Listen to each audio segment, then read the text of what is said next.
بچوں آئیے سنتے ہیں آج کی کہانی۔ گرمی کی ایک شام تھی۔ سفید چوہا باغ میں ٹہل رہا تھا۔ اسے ایک سیب کے پیڑ کے نیچے ایک لال سیب ملا۔ یہ پیڑ کا سیب تھا جو تھوڑا سا خراب ہو گیا تھا، لیکن ابھی پورا خراب نہیں ہوا تھا۔ چھوٹا چوہا بہت خوش ہوا اور وہ سیب کو اٹھا کر اپنے گھر کی طرف لے جانے لگا۔ وہیں ایک ہیج ہاگ ٹہل رہا تھا۔ اس نے جب چوہے کے پاس سیب دیکھا تو اس سے پوچھا، یہ سیب تمہیں کہاں سے ملا ہے؟ چوہے نے اشارہ کرتے ہوئے بتایا، مجھے وہاں سے ملا ہے، اور اپنے گھر کی طرف چلتا بنا۔ راستے میں اس کے پیٹ سے غڑ غڑ کی آواز آنے لگی۔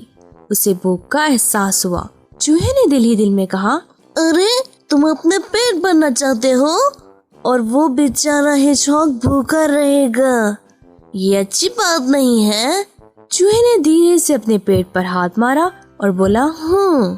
پھر اس نے دوسرے ہیج ہاگ کو آواز دی اور کہا، اب وہاں نہ جاؤ، یہ آخری سیب تھا جسے میں نے اٹھا لیا ہے۔ ہیج ہاگ نے پلٹ کر سیب کو دیکھا اور ایک ٹھنڈی سانس لی۔ چوہے نے کہا، پریشان مت ہو، آؤ کوے کے پاس چلتے ہیں تاکہ وہ سیب کے 2 ٹکڑے کر دے اور آدھا تمہیں دے دوں۔ چوہے نے سیب کو ڈھکا اور آگے چلنا شروع کیا۔ ہیج ہاگ اس کے پیچھے پیچھے چل رہا تھا، یہاں تک کہ ایک براؤن چوہے سے ملاقات ہوئی۔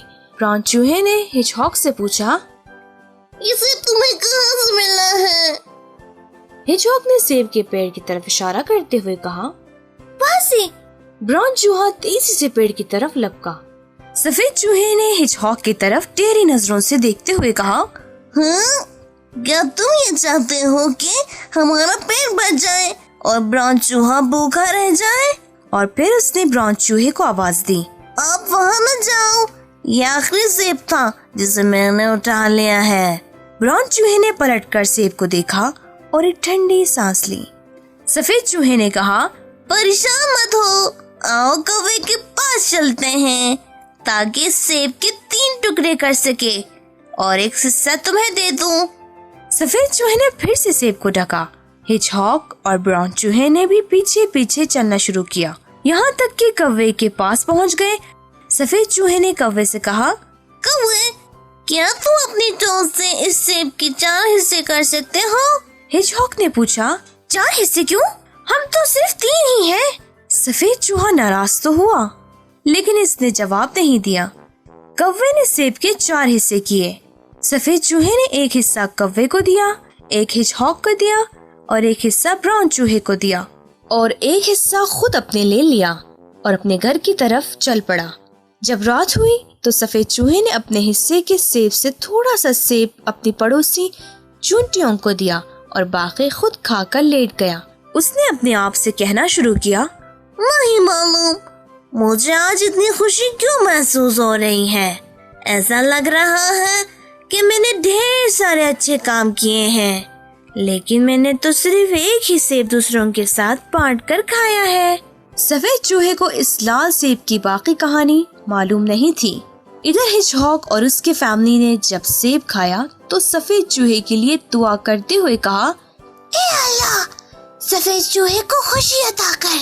براؤن چوہے نے بھی اپنے سیب کا آدھا حصہ کھایا اور آدھا اپنے بیمار پڑوسی کو دیا۔ انہوں نے بھی سفید چوہے کے لیے دعا کی اور کہا، اے اللہ، اسے بھوک سے محفوظ رکھ۔ کوا بھی اپنے حصے کے سیب کو لے کر اپنے گھر پہنچا اور اس نے سیب کے چھوٹے چھوٹے ٹکڑے کیے اور اپنے بچوں کو پیٹ بھر کر کھلایا، اور پھر سفید چوہے کے لیے دعا کی اور کہا، اے اللہ، سفید چوہے کو جتنا اس کا دل چاہے سیب عطا کر۔ پڑوسی چونٹیوں نے بھی سفید چوہے کے لیے دعا کی۔